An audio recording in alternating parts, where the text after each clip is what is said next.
Бул жерде биздин профессор менен фамилиясын айтпай эле коеюн, анан дагы 2 эксперт менен комиссионный экспертиза өткүзүп атат. Бирөөдү педофил кылып, аны пожизненно соттотуп салды. Пожизненно соттотtu. Независимые посторонние лица дейт, определили дейт, 13-14 лет дейт. 15 жылга соттоп салды. Мен бул боюнча руководствого айтканмын. Силер текшерип кетип атасыңар, мына бул ушу жакында текшерип келди. А руководитель кылыш үчүн областка бул ходатайство киргизет министрге. Министр дайындап, Досмонбетов дайындап тур. Да, министрге ходатайство киргизип бул мактайт да аны. А Пакыров боюнча кызык да, Пакыров ал заведомо ложный заключение берген менин туугандарыма. 8 айдан отуруп чыкты. Ивановду кыргыздар уруп атат, жанчып атат, андай мындай деп политическое убежище сураганда деди Америкада. Бул жерде жок несуществующий телесный повреждение, однозначно расценивается тяжкий вред здоровью, опасности для жизни деп туруп, менин үстүмө 2 статья дело козготту. Задача заведомо ложное заключение деп и служебный подлог деп. Экспертизаны оңдозо болот, бул жерде проблема жок, анда просто желание. Реформа кылса болот. Эмче болбойт экен? Жаштарды тартса болот. Муну эле баягы креслого жабышып калгандар бар да, мына 6. Ошону эле жылдырып койсо болду, экспертиза нормально. Агай канча жылдан болду ушу иштеп келаткандарына? Булардынбы? По-моему, булар өзлөрү да билбейт, уже көп болду. Өздөрү да билбейт. Өздөрү да билбейт, суразың билбейм дейт. Письмо жазып керек генеральный прокуратура, ну туура эмес заключение берип коюптур. Бирөө соттолуп кеттир, текшерип койгула депчи. Наоборот, өзүлөрү заключение берип атпайбы. Сонун кылып бир күндө. Жылына 9 комиссионный экспертиза өткүзүп атпайбы.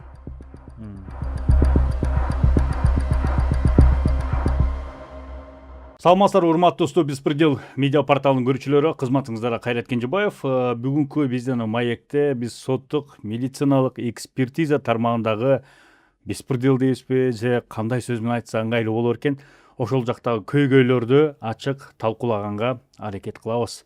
Бизде конокто Сыгата райондук соттук медициналык экспертизасынын эксперти Шадыбеков Кубат Жумабекович агайыбыз келип отурат. Ушул жактагы болгон көйгөйдү ачык жашырбай айтып берем деп бизге келди. Биз дагы өзүбүз ушул сиздин могу өтүнүчтөрүңүздүн кагаздар, маалыматтар келип түшкөндөн кийин агайга өзүбүз кайрылдык, агай келиңиз айтып берсеңиз болот деп биз кайрылдык. Андан тышкары ошол республикалык соттук медициналык экспертиза борборуна да кайрылып, ал жерден дагы Касымбаев, Касымов Сүйүн Жолотович, ошол Касымов Сүйүн мырза ошол борбордун башчысына да кайрылып, андан да маек алдык. Ошондой эле жана өзүңүздөн сиз өтүнүчтө жазып аткан Эскөл облустук борбордун соттук медициналык борбордун башчысы болгон Касымбаевтан дагы телефон чалдык. Ал баарын тактадык да эми. Бул жерде эмне тууралуу болгон та, урматтуу көрүүчүлөр, бул соттолгон адамдар азыр күндө соттук медициналык тармакта эксперт болуп иштеп атышат да. Эми агай, сөз сизде. Бул тарапта көйгөй көп дедиңиз. Ошону айтып баштасаңыз, эми кулак сизде дейли. Эми көйгөй көп деген силердин чыгарганыңарга чоң рахмат. Эми баягы азыр экспертизаны ордуна койбосо болбой калды уже. Себеби экспертизаны уже бизнес-центрге айландырып койду. Бизнес борборго айланды, Бизнес-центр. Мен убагында министрге жазганмын, укпай койгон, карабай койгон. Генеральный прокуратурага жазганмын, анда буларга жөнөтүп коюп, ответ алып койду, бардыгы нормально экен деп. Эми силерге ошону кичине фактын айтып берейин. Анын баарын айта турган болсом, уже бүгүн убакыт жетпейт. Жылына республиканский центрде 900 комиссионный экспертиза өткүзөт. Мында обычный экспертиза эмес, 900 комиссионный экспертиза. 900 комиссионный экспертизаны только 6 адам экспертиза кыла турган кылып койгон. Бул жерде именно мен айтайын дегендердин ушу 6 адам комиссионный өткүзөт, калганын киргизбейт аяка. Ошо 6 эле чечет десек болот. 6 эле чечет да. Мен аны дагы мурун баягы жумушка кире электе, мурунда азырда айтып эле келип атам, мына жаш балдарды үргөтпөйсүңөрбү? Комиссионный экспертиза өткүзүш керек, алар окуш керек. Жок, биз 6 сертификат бердик, калганыңар кирбейсиңер дейт. Эгер менин фамилиямды жазып коюшкан болсо, жаза берет. Бунун сертификаты жок, иштегенге болбойт, андай мындай деп. Мына булар жаңы бир правила жазышып алган да. Мына ушул правилада киргизип койгон. Правила производства судебно-медицинской экспертизы Кыргызской республики деп. Мен ушуну бир эле жерин силерге көрсөтүп коеюн. мына 312 бетинде мындай жазып атат: участие нескольких экспертов при необходимых различных специальностей является обязательным при проведении следующих судебных экспертиз дейт.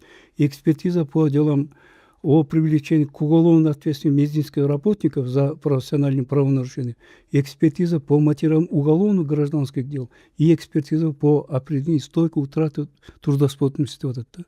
Ушунун баардыгын примечание кылып жага жазып коюп атат. Ушунун баардыгын только комиссионный экспертиза сертификат алгандар гана имеет право депчи.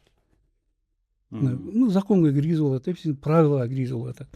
Эми баягы эмне үчүн бизнес центрге айландырганын айтып берейин.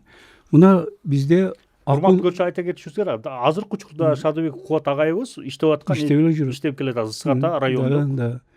Мына Акунов деген заместитель директора по экспертной работе, да. И докладчик по делу идет Моношев дейт, Марат Токтогулович, заведующий отделом комиссионных комплексных экспертиз. Булар бир күндө комиссионный экспертиза өткүзүп атат. Бир күндө. Мына карасаңар, мына көрсөтөт. 28 март 2024 жылы постановление чыгарып атат следователь. 29 март эртең менен колуна заключение берип атат. Ошондо булар кыска мөөнөттө эле бир күндө берип атат. Бир күндө эле берип атат. Да, бир күндө берип атат. Ана бергенине да кызык болуп атпайбы? Мына бул жерге аягына жазып атат: нет дейт, в настоящее время содержать такого-то дейт да под стражей невозможно деп атат. Бул акасы Эргул бирөөлөргө машина сатам деп туруп $10,000 акчасын алып бербей койгон да, ана кармалган. Анан бул ошон баарынын кызыгы мындай болуп атпайбы? Бул экспертизаны бул экөө биринин акысы жок. Бизде муну правила боюнча невропатолог, кардиолог, терапевт ошолордун участогинде болуш керек. Булар кечинде алып келип туруп, эртең менен заключениесин алып кетип атат. Аны кандай деп ойлойсуңар муну? Жөнөй берип койгонбу? Эми бир күндө мындай тез өткөргөн байы. Биз, например, обычный экспертизаны бир күндө бере албайбыз. Ошо канча күн болуш керек эми баарын Бул текшерип? бир ай болуш керек хотя бы. Бир айбы? Бир ай. Ам бир күндө. Абасына эми бир күндө берип атат. Эми мен ошо бизнес центр деп атамбы? Же туура эмеспи? Эмне үчүн муну берип атат? Мына карасаңар. Анан мына жакында эле бир экспертизаны 8 ай кармашты. Мына 8 айда бүтүштү, потому что жарым материалдардын баардыгын подделка кылышып туруп 8 айда бүтүрдү. А көрсө жолу Моношев дегендин туугандары экен ал. Якобы потерпевшилер. 8 айда бүтүрүп атат. А муну бир күндө бүтүрүп берип атат. Жомда бир норма болуш керек да. Монча убакытта деген бүтүрүш керек дегенде. Именно да, мунугу комиссионный экспертиза дегенде обязательно участием невропатолога деп турат да. Эгер бул жерде мезине кан куюлган деп атат, геморрагический инсульт деп, аны невропатолог подтвердить этиш керек да. Андай каттамалар жок. Жок дештим, муну бир күндө кантактайт аны. Көрсөңөр кантип мынакей. Экөө бүтүрүп коет атпайбы? Мынакей. Мына бул другой. Мына 2015 жылы. Бул жерде биздин профессор менен фамилиясын айтпай эле коеюн, анан дагы 2 эксперт менен комиссионный экспертиза өткүзүп атат. Бирөөдү педофил кылып, аны пожизненно соттосуп салды. Пожизненно соттотту. Укамеленген 2 жашар баланы 2015 жылы даже байкези изнасиловать койду деп. Мына ал боюнча мына мен силерге калтырып кетем, каласыңар. Муну өзүңөр окуп алсаңар болот. Бул жердечи. Бул жерде кандай айлашам дейт барагай? Бул жерде мындай болуп атат да. Бул жерде заказ да. Бирөөдү не кылыш керек болчу да, баягы соттотуш керек да. Только заказды мындай колдонгон булар. Мына азыр ушул боюнча педофил болуп пожизненно отурат түрмөдө байкуш бирөө. 15 жылдан бери. 15 жылдан бери ооба. Өмүр бою эркинен кесилди. Да. Ажыратылды. Да. Потому что бул жерде жазып атат да, мынтип жазып атат да. Исключить действие напряженного полового члена не представляется возможным дейт. Эми юристтер билет, муну үчүн не представляется возможным деген это изнасилование болду деген оозуна деп жазып атат. Бул жерде эксперт вопрос берип атат. Могли ли вот разрез мягкий небе дейт образоваться от полового члена десе. Бул берип атат, да. Исключить не представляется возможным дейт. Бул ошол болду деп берип атат. Мына юристтерден сурасаңар, эгер юрист болсоңор, мына исключить не представляется возможным деген это уже уже болду деген да. Мына ушуну менен бир адам түрмөдө отурат азыр, педофил болуп. Чынында эле окуя кандай болгонун бул тууралуу Бул билесизби? боюнча мындай эчтеме болгон эмес. Просто убагында баягы уголовный кодекске бир статья киргизген да, Атамбаев убагында, как педофил катарычы. Ошону подшумок кетирип койгон да жөн эле. Мындай изнасилование болгон эмес да. Потому что мен бул делону башынан башка аягына чейин билем. Мен заключение специалистке бергем. Муну абсурд болуп атат, туура эмес жазып койду. Ушуну менен карабастан эме ал убакта ошондой болчу да. Но сот салуу бар, ушу түрмөдө отурат. Мына мен Баткенге барып туруп бир экспертизаны алып келдим да. Комиссияны өткүзгөн экен. Комиссионный экспертизаны кимдер өткүзгөн? Мына мен берине окуп берейин. Осмотр дейт совместно медсестрой судмедэкспертизы, технической судмедэкспертизы и прачкой. Ошондой болобу? Заключение берип атат, мен сизге көрсөтүп атам го мынакей. Мына выводын жазып атат эксперт. На основании поставленных вопросов девочка дейт освидетельствованы дейт 3 посторонними лицами. Все 3 исходит по внешнему виду, девочка соответствует 13-14 лет деп берип атат, мына сизге көрсөтүп коеюн. Ушул заключение менен бир күнөөсү жокту 15 жылга соттоп салды. Ушул жерде медсестра, медайым, анан Прачка, кир жууган техничка, пол жууган, да, санитарлар да. санитарлар менен Экспертиза өткөрүп койгон. Ошону жазып атпайбы? Мен жазган жокмун да, мен жазып атат эмне. Все 3 дейт независимые посторонние лица дейт, определили дейт 13-14 лет дейт. Мына 15 жылга соттоп салды. Мен бул боюнча руководствого айтканмын. Силер текшерип кетип атасыңар, мына ушу жакында текшерип келди. Ушуну барып текшерип туруп, генеральный прокуратурага жазып койгула, мындай экспертиза өткүзүп, иштеме кылбай келди. Түрмөдө отурат бакша 15 жылга соттолду. Анан бул бизнес центрби же бизнес центр эмеспи? Мына кийин бул жерде бир дело бар да. Бул жерде. Мунун кызык жери эмнеде Каракөлдө бир экспертиза бирөө таяк жеди деп комиссион назначить этип атат да. Комиссион назначить эткенде бизде Моношев деген бар да. Моношев деген заключение берип атат. Моношев деген согласно раздел 2 пункт Г такой деп жазып атпайбы? Относится к тяжкому вреду деп. Мунунда пункт жок. Он несуществующий телесное повреждение придумал. Его Жок, вот нерсени такой. ойлоп таап. Жок, ойлоп тапкан да. Ойлоп тапкан. Мен бул боюнча прокуратурага жаздым, генеральныйге. Аякка жөнөттү, бияка жөнөттү, мен бир отписка алып койдум, берип койдур. Текшериптир, экспертиза өткүзүп, мен айтып атам, мындай жок, текшерип койгула депчи. Муну канча жылга соттоп жиберишти? Муну мен просто заключение бергенден кийин муну соттоп туруп пробация колдонуп койду да. Потому что сот билди, потому что мындай жок экенинчи.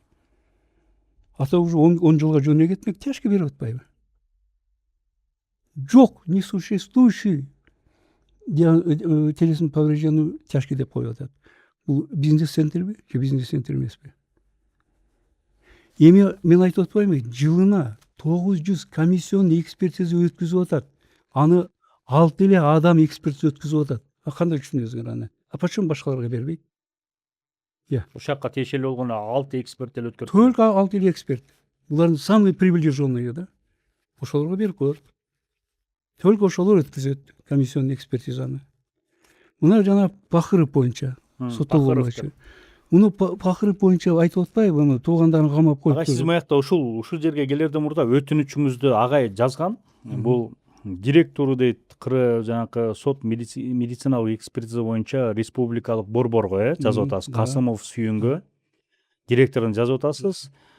Бизде алып калып кыйын, азыркы күндө эксперттер дагы эч кандай жаңыланбайт, окушпайт, эски мурдакылар калып калды деп башына келтирип, анан сиз айтып атасыз, биздин соттук эксперттик ишмердүүлүк боюнча мыйзамдын 14 беренесинин 3 бөлүмү боюнча соттолгон адам же ушундай соттук кылмышка тартылган адам, ал ошол соттолгону жабылганбы же жабылган эмеспи же акталган макталган карабай, бул эксперт болууга укугу жок деп жаңы закон 2023 жылга кошумча 8 август 23 жылдагы мыйзамга ылайык боло албайт, иштебеш керек. Да, Соттолгон адам же соттолгон туура. тартылган, жоопкерчиликтен тартылып же иши кайрадан мөөнөтүн өтүп кеткенине байланыштуу жабылган адамдар боло албайт деп жазып атабыз. Да. Ошонун ичинде 3 кишинин фамилиясын жазганбызда Пакыров дейт. Азыркы күндө бул республикалык борбордо эксперт, суд мед эксперт. Андан кийин экинчиси Жайыл райондук соттук медициналык эксперт борборунун судимый Ашырбаев дейсиз. Да. Ошол да азыркы күндө иштеп атат Ашырбаев. Да. Андан кийин эле Ысык-Көл облустук ошол соттук медициналык экспертиза боюнча борбордун директору болуп 2 жолу мурда соттолгон Касымбаев деген фамилияны жазып атасыз да. Да. Ошол 3 фамилияга токтолуп кетсеңиз, булар кандайча соттолуп турган, азыркы күндө эксперт болуп, бирөөсү ошо облустук борборду жетектеп атат. Вот Касымбаев боюнча айтып койгон. Касымбаев. Касымбаев 2 жолу соттолгон ал. Именно акчаны алды деп соттолгон. Вот задача взятка, за получение взятка соттолгон 2 жолу. Аны тегил жака жумушка алыш үчүн биздин правила мындай да. Вот, например, биздин директор өз жумушка ала берет мындай. Просто эксперт республиканыкын да. А руководитель кылыш үчүн областка. Бул ходатайство киргизет министрге. Министр дайындап турат, Досмонбетов дайындап турат. Да, министрге ходатайство киргизип бул мактайт да аны. Аябай жакшы дейт. Андай мындай экспертин оңдойт деп. Эми оңдойт дегенде 2 жолу соттолгон адам кантип оңдойт? Эми ошону ал Досмонбетовке киргизип айткан эмес да. Айтса аны жумушка албайт болчу да. Анан ойлосоңор, эми да начальник кылып назначить этип атат да. Жөн облуска дайындап атпайбы? Ошону айтып атпайм. Бул мындай абсурд да мындайчы. Ладно, просто эксперт болуп иштей берсинчи. Ладно, адам жок экен, андай мындай экен деп иштей берсин. Руководитель болбойт дейм. Эми прежде чем муну жумушка алыш үчүн аны муну иштеп аткан бирөө бар болчу да. Нормально иштеп аткан. Ошону алдырып, Аны келип чакырышып алып, үстүңө дело козгоп атып, сен кетип калбадың, сени соттойт экен деп аны зайым жаштырып алыптыр. Мен кетпесең болбойт, сен үстүңө дело козгоп атат депчи. Соттолбогон адамды кетирип атат. 2 жолу соттолгон адамды апарып ордуна директор кылып коюп атат, начальник кылып да. Касымбаев Бакыт Кеңешбекович. Да. Сот чечими бар экен, бул 2010-жылкы 1 май райондук соттун чечими. Еще ага чейин да бар да. Ага чейин да погашен деп жазып койдук. Эми погашен дей берет да. Мындай да эми морально не имеет права да эми директор начальник болбойт да, ладно эми. Просто эксперт ала бер. Эме деп чыгып тура Касымбаев Бакыт Кеңешбековича признать виновным в совершении преступления деп 1300 сом алганы боюнча. Эми просто кармалганы да, атак систематика алган да, ошон үчүн кармады да. Бир күндө бир 1000 сом алсаң эле адам кармабайт анычы. Бул уже тажатканда кармайт барыпчы. Тажатат делди. Ошондо кармайт. Баягы эксперттер баарын эле алат деп айта албайм. Албайт деп айта албайм да. Эми, например, бирөөдөн 1000 сом алып койсоң келбей сени кармалбайт да. Значит, систематика алып жүргөн да. Видео менен кармалган, как положено. Мына бүгүн кармалды, акча алды, кече алды, бирден кеп турган акчаны келип кармалып атат да. А только 1,5 миң сом калып атат. А так соттолбойт да, 1,5 миң сомго эч убакта соттолбойт да. 1300 сом экен ага. Ошол кезде. Ошондой болот да. Ашырбаев боюнча, по-моему, даже видеосу бар да, кармаганычы, постоянно алып жүргөнүчү. Бирок азыркы күндө эксперт, суд мед эксперт. Да, уже жумушка принять этип коюптур. Мен анда жазгам дейм, кичине карап койбойсуңар хотя бы депчи. Эми баягы чаткалга барып иштейм десе айтат элем, барып келсе жакшы болот эле деп. Опять уже кара балтага барып атат. Башка жака барбайм деп турат. Мен только ошо кара балтага барам. Өзү ошол жакта иштегенби мурда? Ошол жактан кармалган. Кайра ошол жерге суд мед эксперт. Да, суд мед эксперт болуп атат. Ошондой да. А Пакыров боюнча кызык да, Пакыров ал заведомо ложный заключение берген менин туугандарыма. 8 айдан отуруп чыкты. Мен аны уже доказали, что он башын вскрытие кылбастан берип койгон до конца. 8 айдан отуруп чыкты. Жок, переломду он придумал тоже. Азыр эми багы срогу өтө элек 4 жыл болуш керек да. 4 жыл ал иштегенге акысы жок. Аны алып келип опять жумушка алып алыптыр. Биз Касымбаев Бакыт Кеңешбековичке да чалдык да. Чалсак, жок, мен сотко жеткен эмес, соттолгон эмесмин деп айтты да. Сотко жетпей эле бүтүп калганда. Кийинчерээк сизден алып атабыз бунун соттун чечими. Приговор бар да. 1 май соттун чечими бар экен. Да. Андан кийин Сүйүн Жолотаевич азыркы Касымов. Барсак, бул жакта Кыргыз Республикасынын соттук медициналык экспертиза боюнча борборунда көбү соттолгон дейт эксперттер. ошондойбу? Бул раз айткандан кийин директор билет да. Жок дейт. Кимди коебуз дейт. Булардын баарын алып саңар адам жок болуп калат дейт. Андай болушу мүмкүн эмес да. А реформа кылса болбойбу? Болуш керек да. Жасабай атпайбы, эмне кыл десеңер. Жасабай атат.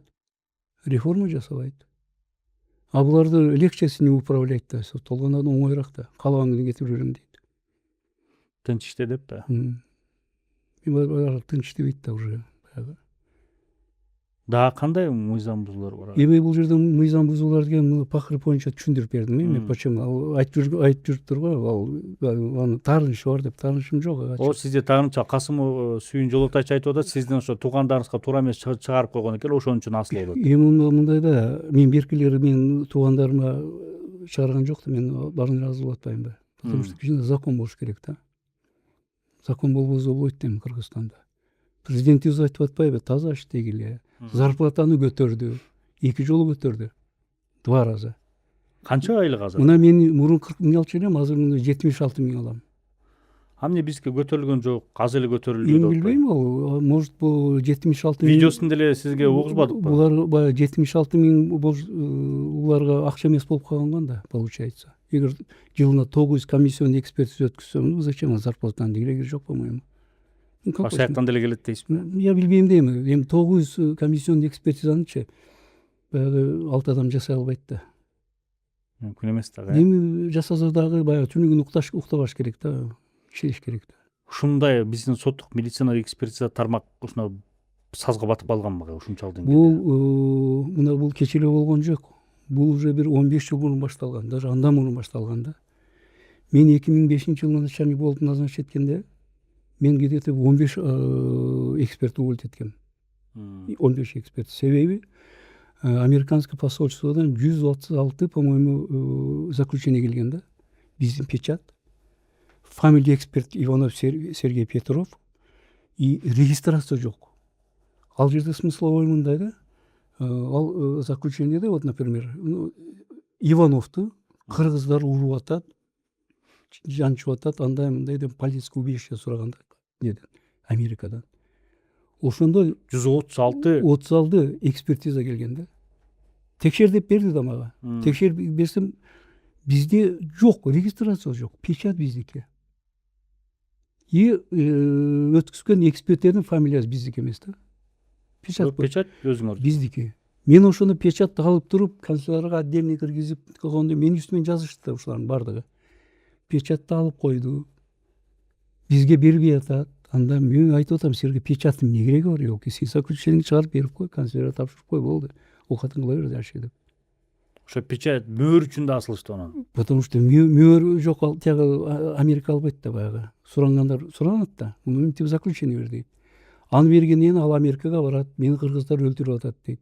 Өлтүрөм деди. Из власти өтем деди. Мына мени дейт, телесин повреждением бар деп. Политическое убежище сурайт да. Гражданство бер деп. Ошолордун алгандары бар да. Ошон үчүн да. Анан дагы бир кызык нерсе болуп атат, мен силерге айтып коеюн. Мына жакында угуп калдык. 5 машина алыптыр. Эмне болгон дейсиз? Бул 5 машинени бир какой-то частный фирма бериптир биздин экспертизага, головнойго да, руководствого. Анын бирөөсүн директор алыптыр. Ладно, директорго положено. Почему? Потому что анын машинеси жок баягы. Бухгалтерия колдонсо болот да. А бирок 4 машина азыр жок. Бирөөсүн зам директор по экспертной работага бериптир. Ал үйүнө апарып коюп коюптур. Экинчисин заведующий по особо сложный экспертиза, анын правасы жок. Аны да ал үйүнө апарып коюптур. Үчүнчүсүн зав тонатология бар. Ага берип коюптур. Ал үйүнө апарып коюп алыптыр. Жок, машина жок эште. Дагы бирөөсү вообще жок. Билбейбиз да ким берген. Суроо, ал жеке фирма эмнеге берет? Эми мында да жеке фирма, например, мен иштеп жүргөндө холодильник оңдотуп бер деп суранчумун. Каталка алып бер деп суранчумун. Эгер аны алып берсе, это другое дело. Уларга машина берип атпайбы? А машина 5 адам бөлүп алып коюп атпайбы? Кана ошол машинелер? Эми ошол машинени, ладно, частный фирма бериптир. А ошонун бирөөсүн Панфилов районуна бөлүп койсо, например, барды жерге эксперт кетет, мен ошону иштеп келем депчи. Бир райондорго бериш керек да, районго бербей атпайбы? агай анан бул облустарда райондордо ал акыбалыңыз кандай? Бул Бишкекте ал акыбал бул болуп атса. Эми ал жактар ушундай эле, эч кандай айырмасы жок. Анан адамдардын көбүнчө ошо сотто ушул экспертизага таянып туруп эле чечимдер чыгып кетип атат. Эми ошондой болуп атат да. Мына мен көрсөтүп атпаймынбы силерге заключениелерди? Ошондой болуп атпайбы? Бизде мындай да, прокуратура, сот только заключение окуйт выводын. А эмне болуп ичинде жазылганын сурап да койбойт аларчы. Почему? Потому что экспертиза жасалды депчи. Агай аны айтып атасыз да, сиз өзүңүздүн жанагы кайрылууңузда. 89-жылдан баштап бүгүнкү күнгө чейин бир дагы биздин эксперт Да. чет жака чыгып өзүнүн билим деңгээлин жогорулатуу, квалификациясын жогорулатууга чыккан эмес деп Чыккан эмес, чыккан эмеспи? чыккан эмес. Жок вообще. Бизди окутканда окута турган адам деле жок биздечи. Просто эле баягы саат окуш үчүн деп эле бир кафедрага киргизип коет, бир окуп туруп, бир жума окуп туруп справка берип коет, келип кетти. Бир жума жүрдү деп болду, все, справка алып алыңыздар. Баягы тажрыйба алмашуу деген сыяктуу. Андай жок да. Жок вообще, болгон эмес да. Ушул тармакты реформалап, өнүктүрүп, Эми ал үчүн да руководство аракет кылыш керек да. Мен, например, жаңы начальник болгондо, мен эмне менен Свердловский начальник менен сүйлөшкөм. Ал менен сүйлөшсөм айтты: "Кубат Жумекович, бизге эксперттерин жөнөткүлө. Жаткан жерин бекер кылып берейин, тамагын өзүм эмне кылсын, окуткан бесплатно кылып берейин" депчи. Мен ошентип сүйлөшүп атып бирөөдү жөнөткөм да. Анан кийин менин үстүмө дело козготподу. Ошол жака өзүнүн кызмат аягына колдонуп туруп, бир экспертти жөнөтүп салды, анын акчасын алып жүрдү деп. Анан менин үстүмө дело козгоду. Дело козгогондо дагы 5892 сомду жедиң деп козгоду. Булар заявление жазган да, мына эркулдар. 5892 сомго мен, оказывается, служебный машинка запись жазып алыпмын. 5890 сом. 92 сомго бул. Анан сотко берди. Дело козгоп, Генеральный прокуратура. Соттон барып мен акталдым аяктан. Алар күлөт. Кантип жеп койдуң деп. Мен айттым, жей алган жокмун, запчасть кантип жейсиң. Мына ошолордун баардыгын элдин баарында жомок кылып жүрөт, мен соттолду депчи. Мен соттолгон эмес. Сүйүн Жолтаевич айтты, өзүн деле касса соттолгон чыгат. Соттолгондо касса каза бербейби? Касса таап чыгат эле го. Мына мени элдин баарына айтып жүрдү, мен жумушка алгам депчи. Яны эч ким жумушка албаганда мен жумушка алгам. Мындай да, эгер частный фирма мен жумушка алса, айтат элем, да, мен жумушка алдым. Бул өкмөттүн жумушу. Бул мен жумушка алдым деп айтканганын акызы да жок да. Акызы да жок. Мени жумушка алганын мен уже кийин сезип калдым да. Мен частный экспертизам бар, азыр иштеп атат. ОСО центр альтернативный экспертиз деп. Мен ушу берген заключениелердин баарын жокко чыгарып берем. Туура эмес деп чыгарып берем. 9 эксперт өткөзбөй экен, ошонун көбү мага келет. Адвокаттар келет, потерпевай обвинениялар келет. Айтам, бул жерде туура эмес, бери туура. Ошону мени токтотом деп алып, булар токтотом деп. Мен жумушка алып атпайбы. Договор мындай болгон, сиз жумушка киргизебиз, частный жабасыз депчи. Мен айткан эмесмин, мен жаап берем депчи. Андан кийин мен иштеп жүрөм, жарым эле ставкага жумушка алгам, мен 1 жыл жүрдүм. Көрсө мен жасаган экспертизанын баардыгын алып келип эле комиссионду өткөзө бериптир. Мен бир жерде табам деп ойлогом го. Анан кийин мынакей, менин үстүмө жалоба организовать этишип, мына бул жерге силерге айтып берейин. Ошо окуп берсеңиз кандай? Протокол да, мына. Бул милицияга суранышкан да, мен ушундай мен жөнөтүп койгула, жалоптарды биз текшерип берели деп. Мына булардын опять ким? Опять Акунов, замдиректор, Мукашев, профессор, Максутов, Моношев, Будайчиев, Шаймурзаев. Бул именно комиссионный эксперт өткөзгөн. 6 киши. 6 киши. Мына булар эми мына бул жерде мен текшерген миш, бул жерде жазып атат. Допущен сознательно и совершил подлог документов деп атат. Бул жерде жок несуществующий телесный повреждения, однозначно расценивается тяжкий вред здоровью, опасности для жизни деп туруп, менин үстүмө 2 статья дело козготту. Задача заведомо ложное заключение деп и служебный подлог деп. А 3-чү статьяны неисполнение решения суда деп туруп, анда кошуп койду, билбейм кайсы решение суда бар. 1 жыл жүрүп акталдым. Мына соттун биринчи мына айыптоо сен көрсөтүп коесуң силерге. 1 жыл жүрүп мына полностью акталдым. Мына менин решение сот бар. Обратно жумушка восстановился. А мени каяктан соттолду деп айтып атат билбейм. Анан эмне үчүн мени жумушка алганын эми сезип атам. Азыр дагы эле текшерип атат да. Бир күн келип дагы текшерип дейт. Мен документ бердим, текшере бер, на, пожалуйста. Чукуй бергиле дедим, тапсаңар бар, эмне кыласыңар. Анан талап издеп тур го дагы, тапсын көрөчүм. Анан агай могу адамдар эмне кылыш керек, иштей береби анан бизде? Эми мындай да, специалист жок экен. эми мындай да, мындай Кадрлар жок экен. мындай специалисттердин дейт барынан жогу деген бар да. Муну кандай пайдасы бар айтсаңар эле.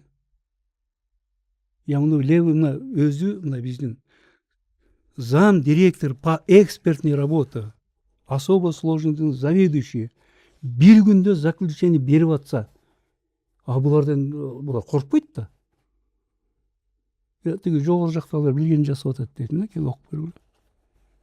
Ну силерге да берейин, өзүңөр карасаңар, что баягы ойлоп жүрбөгүлө да. Мен факт менен берип атам да. Анан ким жаман, дагы эле баягы мына Шадыбеков жаман да. Мен булардын баягы жамандыгынан коркпойм делем.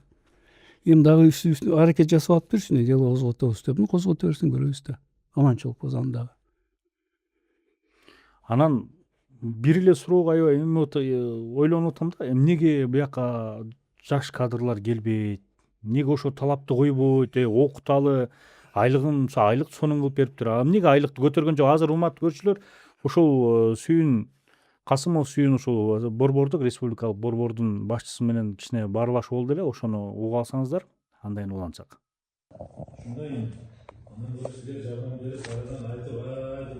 Агай бүгүн Ашыкбаев, Шадыбеков агайыбыз бизге эфирге келип атат да. Бул боюнчачы. Келе берсин, барып айта берсин, билгенин айтсын, барабыз. Чыга берсин, аны бериле. Сиз ушул жагдай боюнча бизге азыр камера айтып коюңузбу? Жагдай боюнча мына кыйынчылыкта. Анан кийин мага келесиз. Ошону мугайын баардыгын не деп айтар экен. Анан Сиз азыр бере албайсызбы? мен Агай, шақырып угайынчы мен деп. бизге эле айтып коюңуз, могу бүгүнкү алакыбал боюнчачы, мына кыйын алакыбал деп агай. Түшүндүрдүм. Мен убактым жок, мен азыр. Жок, баары эле соттолгон дейсиз, эчтеке жок деп атпайсызбы? Мына жок, мына айтып атпайм. Мурун биздечи. 3 жылдан кийин иштей берсе болот. Берсе болот. Азыркы жаңы мына чыккан 1-июндан баштап күчүнө кирген боюнча, эгер 3 жылга чейин жетпей калган болсо, алар уже иштей албайт. Азыркы 25-жылдагы 25-жылы жаңы чыккан биздин эксперттин деятельностин закону боюнча иштей албайт да. Бирок мына Ашылбаев дегендер, Касымбаев дегендердин бирок суроо погашаться этилип. бирок соттолгон, көп эле соттолгон деп атасыз буякта. Жерде көп адамдар соттолгон. Кээ бири неправильно соттолгон. Андан тышкары эксперттер жетишпейт. Айлык көтөрүлгөн жок. Айлык көтөрүлдү, бирок биздин айлыктар ошол эле ойдон калды, потому что бизде баягы КТУ деген мурун ушундай система бар эле. Бизге адамдар көп келбейт. Биздин бир эксперт жасаган жумушу 2 эксперт, 2,5 эксперттин жумушун жасайт элечи. Азыр ошо КТУ дегенди алып койгондо биздин айлыктар ошол эле ойдон калды. Өзгөрүү өтө деле болгон жок. Анан жаңы эксперттер жок, келбейт жумушка. Келбейт. Мына былтыры бизге бир да студент келген жок. Бир окуйм, эксперт болом деген студент келген жок. Быйыл да күтүп атабыз. Быйыл да келбесе, биз 5 жылга бизде кадр бүттү жок. 30% бизде иштегендер пенсионерлер. Эртең ооруп сооруп иштебей калган болсо, райондордо эксперт калбайт, областтарда эксперт калбайт. Анан кайсыл жерде экспертти карабы, алардын көбүнүн соттолгону бар. Ошол боюнча эле кайрадан Мен көбүнү барын дебейт, мына соттолгондордун фамилиясын айтып бердим. Мен Ашыкбаев, Пакыров дейбиз, Касымбаев деп. Бирок жана айтпасыз, 50% соттолгон. Кичине бир жерме тапса эле соттоп жазып. Мен мурунтан баштап эсептеп келатам. 30 жылдын ичинде. Мурда ошого ылайыктуу 3 жыл иштебей койсо, кайра иштебесе болобу. Закон, мыйзам ошого уруксат берчү. Азыркы жаңы 1-июндан баштап мыйзам уруксат берди. Шадыбеков Кубат мырза боюнча эмне айта аласыз? Ал киши боюнча не иштесе деп айта албайм. Ол бир ушундай киши. Айтып берсин силерге ошол жерде. Анан мен өзүм менен берем немесин. Рахмат агай. Агай уматты, мынакей көрдүңүздөр, ошол жерде айтып атпайбы, бизге көтөрүлгөн жок, көбү соттолгон деп атат да. Мен силерге дагы айтып берейин. Президентибиз 2 жолу көтөрдүм деди, көтөрдү. Мен 40 миң алып аткам, 76 миң алып атам. Эмнеси көтөрүлгөн жок, мен билбей атам. 76 миң долларга жакындаптыр да. Почти ошондой. Ал айтканын айтып атат, $1000 аласыңар деген. Например, жаш кадрларды түшүндүрүп барып, чаткалга барып иштеп кел десең, алар 300 миң алат. Эгер ошол жакка алса, конечно, высокогорье. Законда жазылган эмес. Эгер чаткалга барып иштеп бир туруп сойбой бир экспертизе өткүзбөсөң дагы 1 жылга акча зарплатаны төлөп берет. Сен ошол жерде болушуң керек деген да. Бизде закондо жок мындай, сен туруп болгондо эле иштейсиң. Өкмөт эксперт катары. Обязательно да. Биздин законда жазылган да, ар бир районда бирден эксперт болуш керек деп. Ар бир районда эксперт болуш керек. Жумуш барбы жок, андай жок. Высокогорьеларда вот Тогусторо, вот Актала, Чаткалда вот эме не кылса болот да. Анан служебный машина берем десең кайсы эксперт барбайт айтсаңар эле. Мен эле кетип калмакмын служебныйда, Чаткалга барып келет элем. Иштеп келе берейин деп. Өздөр шарт түзбөйбү анда ошону. Түспөйт да. Эксперттердин баардыгы центрге чогулуп атпайбы? Ошол эле жана кармушкага чогулуп атат да. Кармушкага чогулуп атат да. Ой, тияка чыктың эле барбайт. Мына бизде Красик деген бар, Сергей Михайлович деген бар. Аны арак ичип алдым деп жумуштан алдырып, жок, ичкен эмес жөн эле. 3 жыл соттошуп жүрүп, сот утуп алды. Эми ал жумушка алайынча алдырып албайт. Соттолгон эмес ал элечи. Орус аябай жакшы да. Аябай жакшы эксперт. Анын баласы бар, Михаил Сергеевич Красик деген бар. Ал деле институт бүтүп алып, именно клинический ординатураны бүтүп алып жумушка кире албай жүрөт. Албайт алар да. Почему? Потому что алар укпайт. Алар мага окшогондо мен укпайм булардычы. Для меня закон выше. Ошон үчүн мени көбү жаман көрөт да. Мынтип жазганымда эми кичине бир акыл болуп жазса болмок да. Безграмотный деп жазып атат да. Вот ушундай да, он совершил служебный подлог деп. Булардын отношения немейт. Ушундан кийин аны мен үстүмө дел козгоп атпайбы.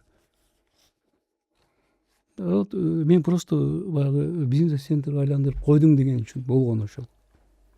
Айтып беле ошону. Азыр эле айтып жүрөм мен. Муну пускай Кыргызстан уксун. Мен жазгам официально. Бизнес-центрге айландырдың деп. Айландырдым деп эле жазып атам. Соттук медициналык экспертиза бизнес-центрге айландырды. Да, айландырды. Текшерген эч ким жок. А биздин күч органдары, прокуратура, Эми азыр салгын сатуу министрлиги карабайбы? азыр жаңы закон президентибиз кол койду. Ал айтып атат, муну телевидениеден официально айтылгандан кийин ошонун баарын текшергиле депчи. Эгер ошондой боло турган болсо, мен официально заявляю да. Мен айткандын баарын текшергилечи. Мен документтерди берейинчи, как положено, звонить этсин эле. Мен телефонду жазып айтып койгула. Чыгырса мен айткан жерине барып, силер чыкырдыңар, келип атам. Айткан жерине барып айтам. Муну 50 кишини мындай ордуна коюш керек да, муну уже этажа бүттү. Өзүңөр ойлосоңор, 900 комиссионный экспертиза деген это полнейший брак деген. Биз Союзда 15 экспертиза комиссионный болду дегенде начальник чыгарып тимеле такалачу да, эмне болуп кетти мында, карабайсыңарбы деп. 900 жылынабы ошондо агай? Жылына болуп атпайбы? Күнүнө 3төн экспертиза. Күнүнө 3төн комиссионный да. комиссионный бир күндө 3төн. Да, комиссионный түшүп атат. Ошону текшергенде эч ким жок да. Анан айтып атат, бардыгы эле соттолгон деп. Ну что ж соттолгон? Анда жаап салыш керек да. Анда мындай эксперттин эмнеге кереги бар анда айтсаңар? Смысл какой анда?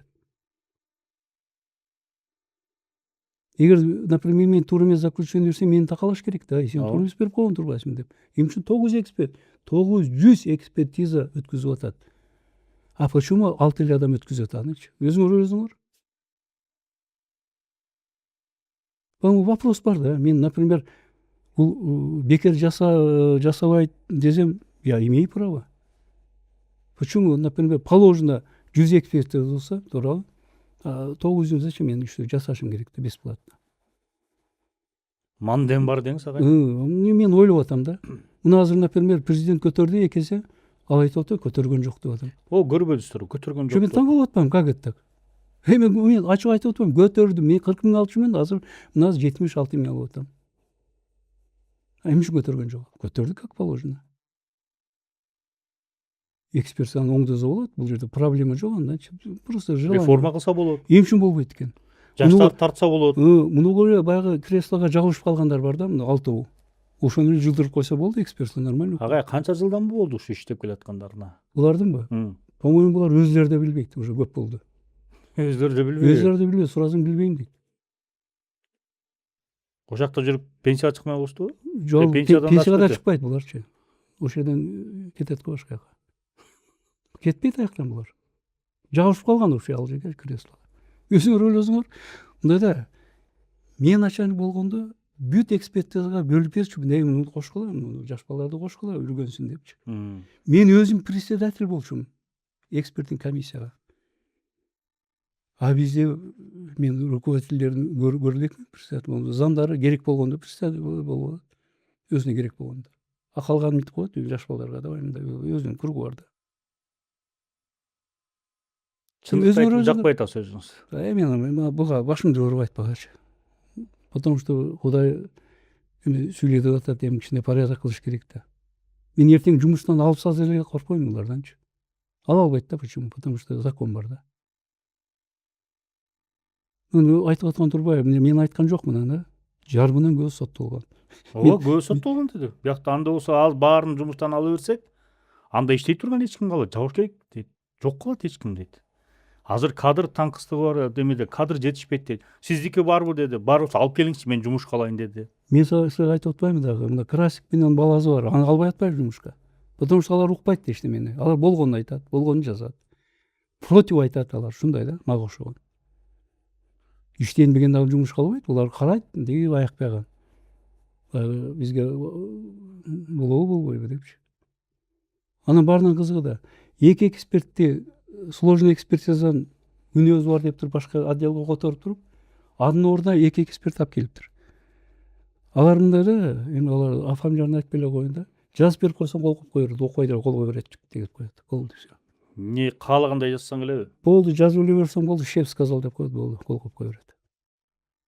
Агай, буякта бир азыркы заман өзгөрүп атпайбы? Жаңы методикалар, жаңы эмелер жокпу булар? Эми мында да окуп, үйрөнгүтөн. кантип колдонобуз, эгер өзүбүздүн порядок кылбай атабыз. Эми ал үчүн жаш балдарды окутуш керек да, хотя бы Россияга апарып, хотя бы Өзбекстанга апарыш керек, хотя бы. Окутуш керек да. Коңшулардан канча артта калдык? Вообще эле кеткенбиз артыга. Эң последний биз. Таарынбай эле койсун. Союз кезинде биз экинчи болчубуз Союзда. Бизде Каверга, Нью деген, аябай Сироткин деген, Шешначкевич деген аябай чоң эксперттер иштеген. Союз их заключение признавали. Кыргызстандан чыккан. Конечно. Экинчи орунда турчу. Мына азыр кетти, мына бизде эчтеме жок да, мына өзүңөр көрүп атпайсыңарбы? Эчтеме жок вообще.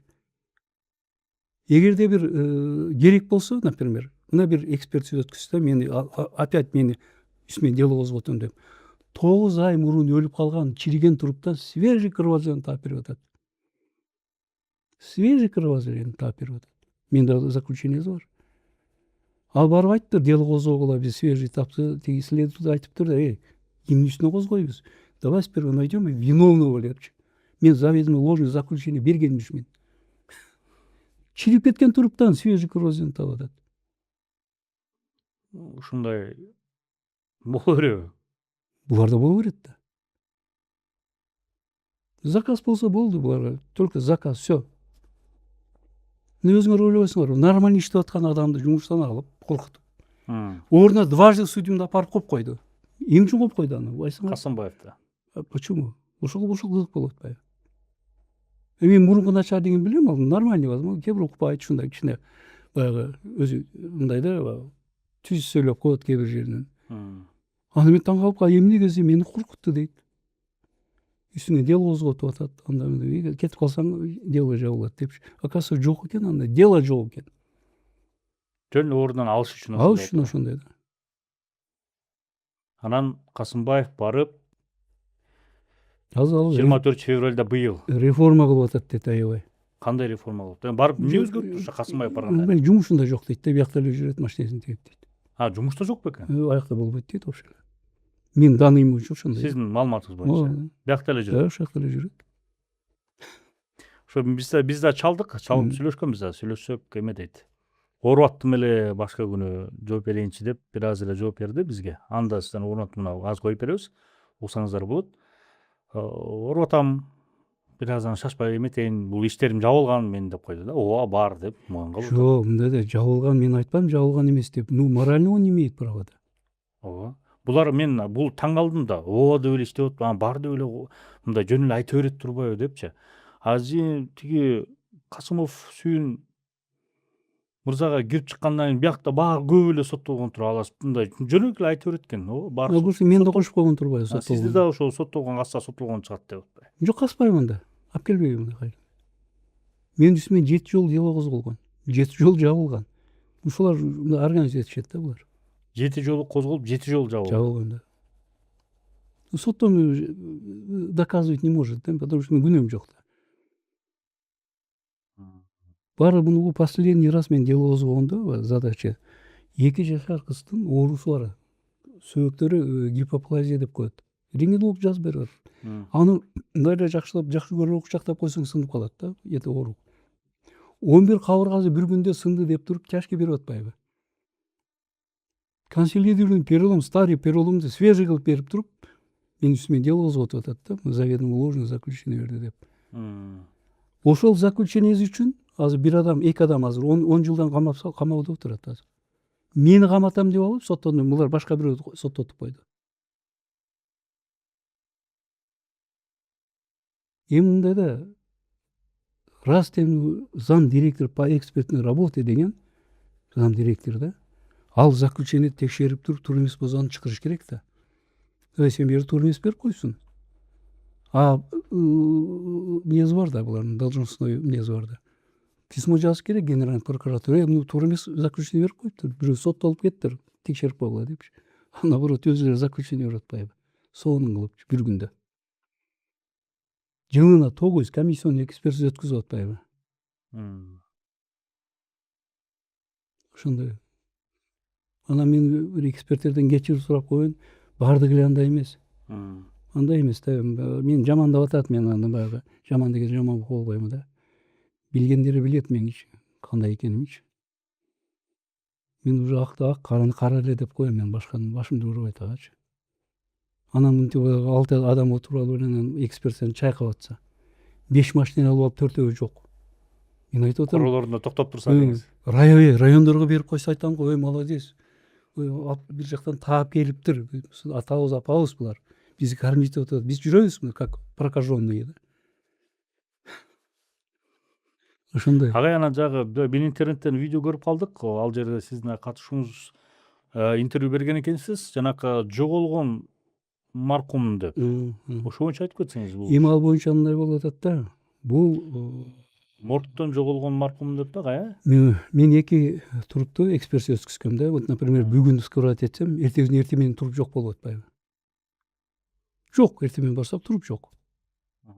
Эмне барып көмдүрүп салып дейт. Эмне көмдүрдүңөр, сен билбейбиз дейт. Сурап көрсө акасы менде заведующий жүргөн. Жөн апарып көмдүрүп койгон да, мени туугандар келип мени сурайт экспертизага. Биздин өлкөкана деп. Кийин текшерип көрсөк ал мен көмдүрүп салып атпайбы? Ошол Ал боюнча мен аны бөлүм башчысы. Мен 7 каналдан сөйлөгөм да. Ким эле Мунар деген да. 3 серия бар. Вот ошондон кийин менин үстүмө козгоп атпайбы делончу. Сен айтып койдуң депчи. Былтыр чыгарган. Да, мурдагы жылы. Агай, ал сиз кылып аткан кезде, иш кылып аткан кезде аны алып барып эртелетип көмдүрүп салдым. Эмне кажети бар эле? Кажети мен өзүм ошону до сих пор билбейм да, мен үчүн. Мен кызык болуп атат да. Бизде 10 күн ичинде турупту алып кетпейсиз, анан кийин заявка берет көмүш керек деп. Мыйзам боюнча ошондой. Закон ошондой. 10 күн эч ким алып кетпесе? Алып кетпейбиз, биз официально письмо жазабыз. Акметка, мэрияга. Ушундай бизде туруп жатат, көмүп бергиле деп. Анан бир фирма бар, алар акча которот. Анан алар көмүшөт да. Аны мен мына бүгүн экспертиза өткөм, эртесиңизде мына көрдүңөр го, туруп жок болуп атпайбы? Тууганы ыйлап жүрөт, байке кадайке мен туруум деп. Мен эмне дейсиң аны? Ошол боюнча анын үстүнө дело козгош керек, наоборот менин үстүмө дело козгоп атпайбы, сен айтып койдуң деп. Айтпашыңыз керек бекен, ошо. Да, мен молча отурушум керек да. Ошол жанагы менин үстүмө жалоба жазган. Соттон айтып атат. 50 жалоба жаздым дейт. Мен билбей жүрөтмүн, жазып бериптир да. Сизге айтпай эле. Айтпай жазып берген да, бул жакта заказчиктер бар да, мына жерде турбайбы? Зам директор по экспертной работе дегендер. Заказчиктер да булар. Булар менин жумушка алганы мен уже эми билип атам, потому что мени иштебесең эчтеме кыла албайт да. Иштегенде бир нерсе табабыз депчи. Иштей берсин, таба берет да. Мен жазып атпайбы безграмотный депчи. А булар грамотный бар да, көрдүңөрбү? Эми агай бир кандай сунушуңуз бар ушул тармакты жакшыртууга боюнча? Мындай да, өзүңүздүн тажрыйбалуу адис катары. бул жерде муну восстановить этиш үчүн Минздравтан бир нормальный кадрды алып келиш керек бул жакачы. Анан бул жерден эксперттерди, молодорду алыш керек, Россияга жөнүп окутуш керек. Аппарат алыш керек бул жака, оборудование алыш керек. Анан условия түзүп бериш керек. Зарплата кудайга шүгүр уже көтөрдү. Иштейм дегендер бар. Нормальный айтып түшүндүрүш керек да аны. Анан муну жанагы силерге айтып атып, анан эксперттердин баардыгы эле жарымы соттолгончо келем деген адам коркот да. Бул эмне эле соттолуп атат деп. Эми ката кетире бир жерден туура эмес жазып койсо эле ошонун үстүнөн арыз жазып эле соттотуп жиберип атат деп атпайбы? Кимде? Касымов сүйүн Андай болушу мүмкүн эмес да. Бул жерде умысыл болуш керек. Умысыл. Вот, например, менин туугандарым айтып атпаймынбы? Ошону өлтүрдүң деп, анан башын ачпай туруп, до конца ачпай туруп, перелом бар деп тяжко берип коюп атпайбы? Жок болдубу? Кийин экзумация кылбадыкпы? жок болуп чыкты. Жок болуп, анан үстүнө дело козгоду да. Эгер башында перелом болсо, муну эч ким козгобойт болчу. Например, мындай да, старый конституционный перелом деп коет да, мына эксперттер айтып коет, муну тяжкий болот дейт. Муну тяжкий болуп, менее тяжкий болот дейт. Тяжестин определить этиш үчүн биринчи анын давностун определить этиш керек. Свежий болсо тяжкий бере бер. Давно бир 5 жыл мурун сынганды кантип тяжкий кыласың аны? Ооба да. Окуяга тиешеси жок болсо. Тиешеси жок болсо ошентип берет, ошону кызык болуп атпайбы? Агай, анан могулардан сурашым керек да. Могулардын тагдыры эмне болду ушунун баары? Эми булардын тагдырында да мен силерге айтып атам, мунун тагдырын билбейм. Мунун тагдырын билем, бул түрмөдө отурат пожизненный. Өмүр бою кетти. Өмүр бою кетти. Мунун тагдырын билбейм. Мунун тагдырын билбейм, потому что бул уже улар заключение берген да, может чыктыбы, чыккан жок. Түрмөдө отурат деп угуп калгам да, отурган болуш керек. Туура эле отурат ал. Муну бул жерде баягы эксперт берип атпайбы? Техничкалар, механичкалар бергендер. Бул 15 жылга соттолуп кетти. Муну текшерип туруп, обратно байкаса тергеш керек да, обратно. Кезинде эле мен айтып берем, мына силерге окусуңар эле, мына. Окусуңар эле, эмне деп турат, сары менен. Кимдер экспертиза өткүзүптүр айтсаң эле. Осмотры СМЭ, совместно медсестрой СМЭ, техничкой и прачки Джумаева по внешнему виду девочки 13-14 лет. Фамилиясын айтып бербей кой, жанагы девочка деп койдум. Көрдүңөрбү? Анан выводун окуп койсоңор. На основании постановления вопросов девочка освидетельствована тремя посторонними лицами. Все трое исходят по внешнему виду девочка соответствует 14-летнему возрасту. Вот так. Бул эми мындай да, бул мен кээ-бирин алып келдим. Көп мындай. Ой, аябай көп да. Эми агай, ушул маегибизди жыйынтыктап жатып, анан да бир кошумча кайрылуңуз болсо, балким жетекчилер, өлкө жетекчилерине жетип, балким ушу соттук медициналык экспертиза тармагында бир өзгөрүү болот деген үмүтүбүз бар да. Эми үмүтүбүз бар, меники деле бар. Эгерде муну реформа кылабыз дейт турганбыз, айтсын эле, жардам берем. Мен кичине болгон акылымды айтам. Кандай кылса болот? Кантип элди тартыш керек дейм, жаш эксперттерди. Анан жанагынтип айтып эле, менин жарымынын көзү соттолгон. Анан мынтип коет, антип коет десең билбейт да. Эми аны окутуш керек да, например, туурабы? Я. Ход контракт эмес, мындай азыр контракт кымбат болуп атпайбы? Өкмөт менен сүйлөшүш керек да, Минздрав менен, бизге ушунча мынча эксперт керек. Бизге кичине квота бер десең айтат го, мына давай бесплатно окутайлы депчи. Анан условия түзүш керек да. Анан машинанын баарын эле үйүңө коюп алсаң калганда. А бизге эмне үчүн бербейт аны? Ошонун баарын порядок кылса болот. Мен дагы муну эксперттерден кечирим сурайм, нормально иштеп аткан эксперттер бар, жаман көрсө көрөсүң, калганда мен башымда ошо деп. Бирок службу восстановить надо. Мына өзүм мен жоон терминин көрдүм, мына өзүм мен туугандарым түрмөдө отурганда. Мына вот, например, силер билбейсиңер экспертизаны, камап койсо жүрө бересиңер да, туура берген турбайбы деп. Эксперт чыгып Мени билип туруп барып айтып атам, бул жерде перелому жок деп атканда, перелом бар деп жазып берип атпайбы? А силер юрдасыңар да, мындай простой эл жөн ыйлап жүрөт байкуштар. Көп келет да, мындай болгон эмес деп келет да магачы. Ошону болгон деп коет. Болгон деп коет атпайбы? Болду, мына жок телесин повреждение бар деп жазып, чүт кама берген дебеди байкуштарды. Мен заключение бергенден токтоп калды. А то камап салмаган 10 жылга жөн эле. Анан кийин муну телесин анда пробация деп туруп анан үйүнө чыгарып койду байкуштар. Пробация алып калган тургу. На самом деле onun күнөөсү жок да. Зачем анын кереги бар? Кубат агай, рахмат сизге. Келип ачык айкын ошол соттук медициналык экспертиза тармагындагы көйгөйлөрдү ачык айтып бердиңиз, далилдер менен айтып бердиңиз. Биз да өзүбүздүн урматтуу көрүүчүлөргө тартып алган видеолорубузду, сүйлөшкөн телефон жазууларды угуздук. Эми биз деле ушул жыйынтык чыгат деп ойлойбуз. Анан тиги Сүйүн Жолотович Касымов айтты, сизди чыга берсин, чыккандан кийин анан көрөбүз деди. Эми чыккандан кийин дагы келсеңер болот, мен да маек берем деди. Эгер мүмкүн болсо, макул болсо, чакырса биз андан да барып ушул көйгөйлөрдү көтөрүп маек алганга даярбыз, ачыкпыз дегендейчи агай. Анда дагы согон эгер ал силер чыгара турган болсо мен да чыгарып койгулачы, мен да. Албетте агай. Түшүндүрүп берейинчи анда. Анда чогуу сиздерди чакырып, бир Жакшы маек болот. курганга аракет Жакшы болот. кылабыз. Например, мага айтсын, байки сен Тормез айтып атат, мен доказать этип берейин. Мен ар бир сөзүмө жооп берем да, муну документке жооп берем да. Мен жок нерсени айткан жокмун да, мен тиги болчу, бул жаман болчу, бул жакшы болчу деп. Мен факт менен айтам да. Сооронбай Шарипов айтпады, факт бер деп. Мен факт берип атам. Эми көрөбүз эми баягы биздин күч органдары уруксатын может сурап калар, эмне болду айттың эле, көрүп коелу деп. Şimdi бүт документтерди берейин, аны текшере берсин, пожалуйста. Рахмат. Урматтуу көрүүчү, бизде конокто судмед эксперт Шадыбеков Кубат агайыбыз болду. Сизге рахмат, ыраазычылык билдиребиз. Муну менен бүгүнкү маегибизди жыйынтыктайбыз. Кийинкиде көрүшкөнчө аман болуңуздар. Интернет-ресурсы пестрят тем, что ежедневно правительство предпринимает определенные меры для улучшения качества жизни.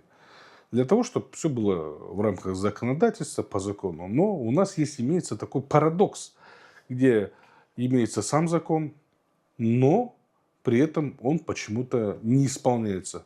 Мы считаем, что это даже удар по доверию правосудия. По нашей информации, есть многочисленные лица, которые со своей судимостью дальше принимаются на работу в качестве судебных медицинских экспертов. Вот, к примеру, хотел бы отдельно остановиться. 2 марта 2026 года ранее судимый Пахыров был принят на работу в качестве судебного эксперта в Республиканский центр судебных медицинских экспертиз. Далее, на должность медицинского эксперта Джаильского района был принят на работу Аширбаев. Также на должность директора Иссыкульского областного центра судебных медицинских экспертиз был назначен Касымбаев. Получается, у нас какой-то парадокс. У нас есть требования закона, сам закон, который не допускает на принятие на должность судебного эксперта лиц с судимостью. Но на деле мы видим то, что, несмотря на это, на требования закона, зная о том, что лица имеют судимость, все-таки допускается их назначение на должность судебных экспертов. То есть им доверяют, чтобы они решали и предрешали судьбу человека. Дело в том, что мы, обращаясь к экспертам, всегда хотим добраться до истины. Но требование закона гласит однозначно, что нельзя, недопустимо. Ну, что же у нас происходит? Мы считаем, что это полный беспредел, с которым нельзя мириться.